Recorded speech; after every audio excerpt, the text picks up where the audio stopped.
Esse é o melhor xarope para gripe forte e tosse seca. Para começar, vamos precisar de um limão. Vamos tirar as duas pontas dele e cortar ele em rodelas.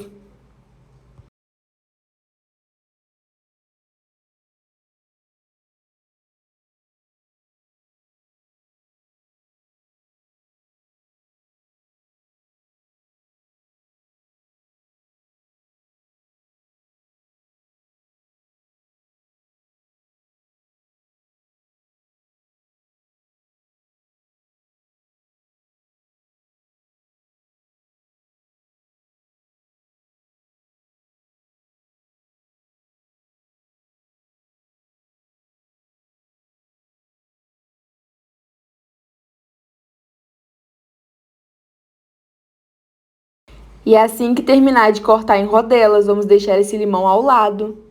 E logo em seguida, vamos descascar um gengibre.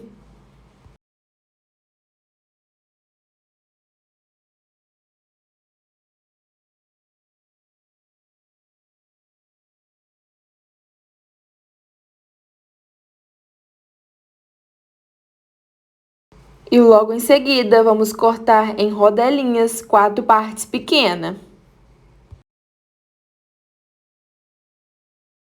Pode ser mais ou menos desse tamanho. E agora, em uma caneca, vamos colocar 250 ml de água.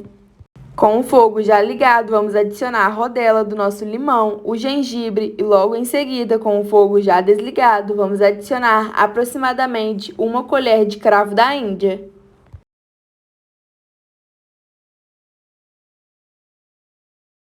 E agora é só a gente tampar nossa caneca com um pano ou um prato e deixar até esfriar. Logo em seguida, vamos coar.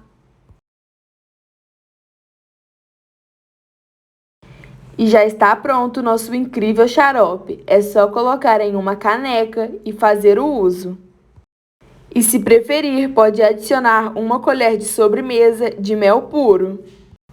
E agora é só tomar no horário que achar melhor e se livre do catarro, gripe e tosse seca. E essa foi mais uma dica aqui do Pobre na Cozinha. Eu espero que tenham gostado. Um forte abraço e até a próxima!